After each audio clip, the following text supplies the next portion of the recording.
ലോകത്ത് ഒരുപാട് മതങ്ങളുണ്ട്. എത്രയൊക്കെ മതങ്ങളുണ്ടെങ്കിലും ബൈബിൾ ഒരു സത്യമായിരിക്കുന്നത് എന്താണ്? അത് എന്തുകൊണ്ട് നാം വായിക്കണം? നമ്മൾ എന്തിനത് വിശ്വസിക്കണം? അതിൽ പറഞ്ഞിരിക്കുന്ന സംഭവങ്ങൾ ശരിക്കും നടന്നതാണോ? ഇല്ലെങ്കിൽ ആരെങ്കിലും വെറുതെ ഒരു ബുക്ക് എഴുതിയതാണോ? ഇത് ദൈവവചനമാണോ? അതോ മനുഷ്യന്റെ ഭാവനയാണോ? ബൈബിൾ സത്യമാണ് എന്നതിന്റെ ശാസ്ത്രീയവും ചരിത്രപരവുമായ തെളിവുകൾ എന്താണ്? ഈ ചോദ്യങ്ങൾക്കെല്ലാം ഉത്തരം ഈ വീഡിയോയിൽ നമുക്ക് കാണാം. ബൈബിൾ സത്യമാണ് എന്നതിന്റെ 7 തെളിവുകൾ നാം ഈ വീഡിയോയിൽ കാണാം. ആദ്യത്തേത് പുരാവസ്തു തെളിവുകളാണ്. ബൈബിളിൽ പറയുന്ന കഥകളും മനുഷ്യരും സ്ഥലങ്ങളുമെല്ലാം കെട്ടുകഥകളാണ്. വാസ്തവത്തിൽ അത്തരം ആളുകൾ ലോകത്തില്ല. അങ്ങനെയുള്ള സ്ഥലങ്ങൾ ഉണ്ടായിരുന്നില്ലെന്ന് പലരും പറയുന്നുണ്ട്. പക്ഷേ അത് സത്യമല്ല. പുരാവസ്തു തെളിവുകൾ ബൈബിളിന് അനുകൂലമാണ്. 2 ഉദാഹരണങ്ങൾ നോക്കാം. ബൈബിളിൽ ദാവീദിനെ കുറിച്ച് നാം വായിച്ചിട്ടുണ്ട്. ദാവീദ് ഒരു സാങ്കല്പിക കഥാപാത്രമാണെന്ന് വർഷങ്ങളായി പലരും പറയുന്നുണ്ട്. എന്നാൽ 1993 ഇസ്രായേൽ ആർക്കിയോളജിസ്റ്റ് അബ്രഹാം ബൈറൻ ഖനനം നടത്തി ഒരു കല്ല് കണ്ടുപിടിച്ചു. അതിൽ ദാവീദിന്റെ വംശത്തിലെ ഒരു രാജാവിനെ കുറിച്ച് പറയുന്നുണ്ട്. ഇതിൽ നിന്ന് ദാവീദ് ഒരു സാങ്കല്പിക കഥാപാത്രമല്ല. അവൻ യഥാർത്ഥത്തിൽ ജീവിച്ചിരുന്ന ഒരു രാജാവായിരുന്നു. അദ്ദേഹത്തിന്റെ രാജവംശത്തിൽ നിന്നാണ് രാജാക്കന്മാർ വന്നതെന്ന് സ്ഥിരീകരിച്ചു. നമുക്ക് മറ്റൊരു തെളിവ് കൂടെ നോക്കാം. 1906 ഹ്യൂഗോ വിംഗ്ലർ തുർക്കി നഗരത്തിൽ ഖനനം നടത്തിയ സമയത്ത് ഒരു കല്ല് കണ്ടെത്തി. അതിൽ ഹിത്യരുടെ മക്കളെക്കുറിച്ച് എഴുതിയിരിക്കുന്നത് കണ്ടു. ബൈബിളിൽ യോശുവ 11-ന്റെ 3-ാം വാക്യത്തിൽ ഈ ഹിത്യയിലെ ആളുകളെക്കുറിച്ച് നമുക്ക് വായിക്കാം. ഇതിൽ നിന്ന് ബൈബിൾ പറയുന്ന ആളുകളും ഭാവനയല്ല, സ്ഥലങ്ങളും ഭാവനയില്ല എന്ന് നമുക്ക് മനസ്സിലാകും. അവർ ശരിക്കും ജീവിച്ചിരുന്നു എന്നതിന്റെ തെളിവായി ഈ കല്ലുകൾ നമുക്ക് കാണിച്ചു തരുന്നു. മറ്റേതൊരു മതത്തിന്റെയും ഗ്രന്ഥങ്ങളെ അപേക്ഷിച്ച് ബൈബിളിനെ അടിസ്ഥാനമാക്കി കൂടുതൽ ഗവേഷണം നടന്നിട്ടുണ്ട്. ഒരുപാട് തെളിവുകളും കിട്ടിയിട്ടുണ്ട്. ബൈബിൾ സത്യമാണെന്നതിന്റെ സുപ്രധാന തെളിവുകളാണത്. രണ്ടാമതായി, മതഗ്രന്ഥങ്ങളിൽ ശാസ്ത്രീയ വസ്തുക്കൾ ഉണ്ടാകാറില്ല. കെട്ടുകഥകളാണ്, നുണയാണെന്ന് പലരും വിശ്വസിക്കുന്നു. എന്നാൽ ബൈബിളിൽ ഒരുപാട് ശാസ്ത്രീയ വസ്തുക്കളുണ്ട്. ഈ വസ്തുതകൾ ഇന്നത്തെ ശാസ്ത്രീയ ലോകം കണ്ടെത്തുന്നതിന് നൂറ്റാണ്ടുകൾക്ക് മുമ്പ് ബൈബിളിൽ രേഖപ്പെടുത്തിയിട്ടുണ്ട്. അതിൽ ചിലത് നോക്കാം. വായുവിന് ഭാരമുണ്ടെന്ന് 1600-കളിൽ ശാസ്ത്രജ്ഞർ കണ്ടുപിടിച്ചു. എന്നാൽ നൂറ്റാണ്ടുകൾക്ക് മുമ്പ് ഈ സത്യം ബൈബിളിൽ രേഖപ്പെടുത്തിയിട്ടുണ്ട്. ഇയ്യോബ് 28-25 പറയുന്നത് അവൻ കാറ്റിനെ തൂക്കി നോക്കി എന്നാണ്. ഇതിൽ നിന്ന് തന്നെ മനസ്സിലാകും ബൈബിളിൽ ധാരാളം ശാസ്ത്രീയ സത്യങ്ങളുണ്ടെന്ന്. മൂന്നാമത്തേത് പ്രവചനത്തിന്റെ നിവൃത്തിയാണ്. ഭാവിയിൽ എന്ത് സംഭവിക്കുമെന്ന് മനുഷ്യന് പറയാൻ കഴിയില്ല. ദൈവത്തിന് മാത്രമേ അത് പറയാൻ കഴിയൂ. ബൈബിളിൽ ഭാവിയിൽ എന്ത് സംഭവിക്കുമെന്ന് പല കാര്യങ്ങളും പറഞ്ഞിട്ടുണ്ട്. അത് പ്രവചനം എന്നാണ് പറയുക. വേദപണ്ഡിതന്മാർ പറയുന്നത് ബൈബിളിന്റെ 27% പ്രവചനങ്ങളാണെന്നാണ്. അവയിൽ ചിലത് നമുക്ക് നോക്കാം. പഴയ നിയമത്തിൽ യേശുവിനെക്കുറിച്ച്, അതായത് മനുഷ്യനു വേണ്ടി വന്നു മരിച്ച് ഉയർത്തെഴുന്നേൽക്കുന്ന യേശുവിനെക്കുറിച്ച് 100-ലധികം പ്രവചനങ്ങളുണ്ട്. അവൻ എവിടെ പോകുന്നു, എങ്ങനെ വരും, അവൻ എങ്ങനെ ശുശ്രൂഷ ചെയ്യും, അവൻ എങ്ങനെ മരിക്കും എന്നതിനെക്കുറിച്ച് ഒരുപാട് പ്രവചനങ്ങളുണ്ട്. ഇതെല്ലാം യേശുവിന്റെ ജീവിതത്തിൽ നിറവേറിയതായി നമുക്ക് കാണാൻ കഴിയും. ഈ 100 കണക്കിന് പ്രവചനങ്ങളിൽ വെറും 8 പോലും ഒരാൾക്ക് നിവർത്തിക്കാൻ കഴിയില്ല എന്നാണ് വിദഗ്ധർ പറയുന്നത്. അപ്പോൾ യേശുക്രിസ്തുവിന്റെ ജീവിതത്തിൽ 100 കണക്കിന് പ്രവചനങ്ങൾ പൂർത്തീകരിച്ചിട്ടുണ്ടെങ്കിൽ അത് ദൈവത്തിന്റെ പ്രവൃത്തിയായിരിക്കണമെന്ന് നമുക്ക് മനസ്സിലാക്കാവുന്നതേ ഉള്ളൂ. യേശുക്രിസ്തുവിന്റെ ആദ്യ വരവിനെക്കുറിച്ചുള്ള പ്രവചനം പോലെ യേശുക്രിസ്തുവിന്റെ 2-ാം വരവിനെക്കുറിച്ചും പ്രവചനം അവന്റെ വരവിനു മുമ്പ് ലോകത്ത് സംഭവിക്കുന്ന കാര്യങ്ങളും പറഞ്ഞിട്ടുണ്ട്. മത്തായി 24-ാം അധ്യായത്തിൽ അവസാന സമയത്ത് മഹാമാരികൾ ഉണ്ടാകുമെന്നും നിങ്ങൾ യുദ്ധങ്ങളെക്കുറിച്ച് കേൾക്കുമെന്നും പ്രവചനങ്ങളുണ്ട്. കൊറോണ പോലെയുള്ള പകർച്ചവ്യാധികൾ ലോകത്തെ ബാധിച്ചത് നമ്മുടെ കൺമുന്നിൽ കാണാമായിരുന്നു. അതേപോലെ തന്നെ ഇപ്പോൾ നടക്കുന്ന യുദ്ധങ്ങളെക്കുറിച്ച് നമുക്ക് കേൾക്കാം. അതുപോലെ ഇപ്പോൾ സംഭവിക്കുന്നതിനെക്കുറിച്ച് ബൈബിൾ 2000 വർഷം മുമ്പ് തന്നെ പ്രവചനമായി രേഖപ്പെടുത്തിയിട്ടുണ്ട്. മാത്രവുമല്ല, ഏതൊക്കെ രാജ്യങ്ങൾ വരും, ഏതൊക്കെ ഗവൺമെന്റുകൾ ലോകത്തെ ഭരിക്കും എന്നതിനെക്കുറിച്ചും നിരവധി പ്രവചനങ്ങളുണ്ട്. നാലാമത്തേത്, ബൈബിൾ എഴുതപ്പെട്ട രീതിയുടെ പ്രത്യേകതയാണ്. മതഗ്രന്ഥങ്ങൾ എഴുതിയിരിക്കുന്ന രീതിയും ബൈബിളിന്റെ രീതിയും തമ്മിൽ ഒരുപാട് വ്യത്യാസങ്ങളുണ്ട്.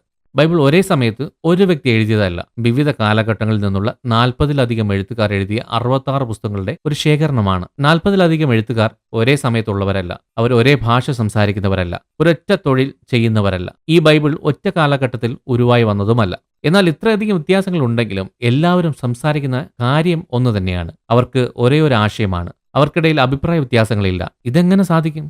BC 1400-ലാണ് മോശെ ആദ്യ 5 പുസ്തകങ്ങൾ എഴുതിയത്. മോശെ മുതൽ ഓരോ യുഗത്തിലും കർത്താവ് ഓരോ വ്യക്തികളെയും ഉപയോഗിച്ചിട്ടുണ്ട്. അവർ ചില പുസ്തകങ്ങളും എഴുതിയിട്ടുണ്ട്. അവസാനമായി പുതിയ നിയമ കാലഘട്ടത്തിൽ AD 100-ാം വർഷത്തിൽ യോഹന്നാൻ അവസാനത്തെ വെളിപ്പാട് പുസ്തകം എഴുതി. ആദ്യ പുസ്തകം എഴുതിയ മോശയും അവസാന പുസ്തകം എഴുതിയ യോഹന്നാനും തമ്മിൽ 1500 വർഷത്തെ ഇടവേളയുണ്ട്. കാലത്തിന് ഇത്ര വിടവുണ്ടായിട്ടും എത്രയോ എഴുത്തുകാർ പല കാലഘട്ടങ്ങളിലായി എഴുതിയിട്ടുണ്ടെങ്കിലും അവരെല്ലാം സംസാരിക്കുന്നത് ഒരേ വിഷയമാണ്. അവർ യേശുക്രിസ്തുവിനെ കുറിച്ചാണ് സംസാരിക്കുന്നത്. അവർക്കിടയിൽ അഭിപ്രായ വ്യത്യാസമില്ല. ഇത് ബൈബിളിന്റെ ഒരു പ്രത്യേകതയാണ്. ഇതെങ്ങനെ സാധ്യം? ഓരോ കാലഘട്ടത്തിലും ദൈവം തനിക്കായി ഒരു വ്യക്തിയെ തിരഞ്ഞെടുത്ത് അവർക്ക് തന്നെ വെളിപ്പെടുത്തിയാൽ മാത്രമേ ഇത് സാധ്യമാകൂ. മറ്റൊരു തരത്തിലും ഇത് സാധ്യമല്ല. ഇന്ന് ഒരു ക്ലാസ് റൂമിൽ പോയിട്ട് എല്ലാവർക്കും ഒരു പേപ്പറും പേനയും കൊടുത്ത് ഇന്ത്യയെക്കുറിച്ച് എഴുതാൻ പറഞ്ഞാൽ എല്ലാവരും ഒരേ അഭിപ്രായം അല്ല എഴുതുന്നത്. ചില അഭിപ്രായ വ്യത്യാസങ്ങൾ തീർച്ചയായിട്ടും ഉണ്ടാകും. ഒരേ കാലഘട്ടത്തിൽ ജീവിക്കുന്ന, ഒരേ സ്കൂളിൽ, ഒരേ ക്ലാസ്സിൽ പഠിക്കുന്ന വിദ്യാർത്ഥികൾക്കിടയിൽ പല അഭിപ്രായ വ്യത്യാസമുണ്ടെങ്കിൽ, വ്യത്യസ്ത കാലഘട്ടങ്ങളിൽ നൂറ്റാണ്ടുകൾ വ്യത്യാസത്തിൽ ജീവിച്ച ആളുകൾ ഒരേ അഭിപ്രായം പറയുന്നത് അതിശയമല്ലേ? ഇതിൽ നിന്ന് മനസ്സിലാക്കാൻ കഴിയുന്നത് ബൈബിൾ തീർച്ചയായിട്ടും ദൈവത്തിൽ നിന്നുള്ള ഒരു പുസ്തകമാണ് എന്നതാണ്. അഞ്ചാമത്തേത്, ലോകത്തിൽ ആദ്യമായി അച്ചടിപ്പിച്ച പുസ്തകം ബൈബിളായിരുന്നു. ഗുട്ടൻബർഗ് 1456 ഓഗസ്റ്റ് 24 അച്ചടിയന്ത്രം കണ്ടുപിടിച്ചു. അദ്ദേഹം ആദ്യമായി അച്ചടിച്ച പുസ്തകം ബൈബിളായിരുന്നു. നമ്മുടെ ഇന്ത്യൻ ഭാഷയിൽ ആദ്യമായി അച്ചടിച്ച പുസ്തകം ബൈബിളാണ്. ഇത് തമിഴ് ഭാഷയിലാണ് അച്ചടിച്ചത്. അന്നു മുതൽ ഇന്ന് വരെ ലോകത്ത് ഏറ്റവും കൂടുതൽ അച്ചടിച്ചതും വ്യാപകമായി വായിക്കപ്പെടുന്നതുമായ പുസ്തകം ബൈബിളാണ്. ഇതുവരെ 600 ദശലക്ഷത്തിലധികം ബൈബിളുകൾ അച്ചടിച്ചിട്ടുണ്ട്. മുഴുവൻ ബൈബിളും 700-ലധികം ഭാഷകളിലേക്ക് വിവർത്തനം ചെയ്തിട്ടുണ്ട്. പുതിയ നിയമം മാത്രം 1500-ലധികം ഭാഷകളിലേക്ക് വിവർത്തനം ചെയ്തിട്ടുണ്ട്. ഏറ്റവും കൂടുതൽ വിവർത്തനം ചെയ്യപ്പെട്ട പുസ്തകവും ബൈബിളാണ്. എല്ലാവരിലേക്കും ദൈവത്തിന്റെ സ്നേഹവും അവന്റെ വചനവും പങ്കുവയ്ക്കാൻ വേണ്ടിയാണ് ദൈവം ഇത് ചെയ്തത്. മനുഷ്യ ചരിത്രത്തിൽ ബൈബിളിനെ പോലെ അച്ചടിച്ച് വിവർത്തനം ചെയ്യപ്പെട്ട മറ്റൊരു പുസ്തകവും ഉണ്ടായിട്ടില്ല. ആറാമത്തേത്, ജീവിതം മാറ്റിമറിച്ച പുസ്തകം. 2 കൊരിന്ത്യർ 5:17 പറയുന്നത്, ഒരുവൻ ക്രിസ്തുവിലായാൽ അവൻ പുതിയ സൃഷ്ടിയാണ്, പഴയതെല്ലാം കടന്നുപോയി, എല്ലാം പുതിയതായി. പാപത്തിലും ദുശീലങ്ങളിലും കുടുങ്ങിപ്പോയ അനേകർക്ക് ബൈബിൾ സ്വാതന്ത്ര്യവും പുതുജീവനും നൽകിയിട്ടുണ്ട്. അത് പാപികളെ വിശുദ്ധന്മാരാക്കി മാറ്റി. അത് കൊലപാതകികളെ നല്ലവരാക്കി മാറ്റി. അത് ക്രൂരന്മാരെ സ്നേഹമുള്ളവരാക്കി മാറ്റി. നിങ്ങളുടെ പാപങ്ങളെല്ലാം ക്രിസ്തു മായിച്ചു. അതിനാൽ നിങ്ങൾ അതിനെക്കുറിച്ച് വിഷമിക്കേണ്ടതില്ല. നിങ്ങൾക്ക് ക്രിസ്തുവിനെ സ്വീകരിക്കാം. ക്രിസ്തുവിൽ ഒരു പുതിയ ജീവിതം നയിക്കാനും കഴിയുമെന്ന് ബൈബിൾ അനേകർക്ക് പ്രത്യാശ നൽകിയിട്ടുണ്ട്. ഈ വിശ്വാസം കാരണം എല്ലാവരുടെയും ജീവിതം മാറി.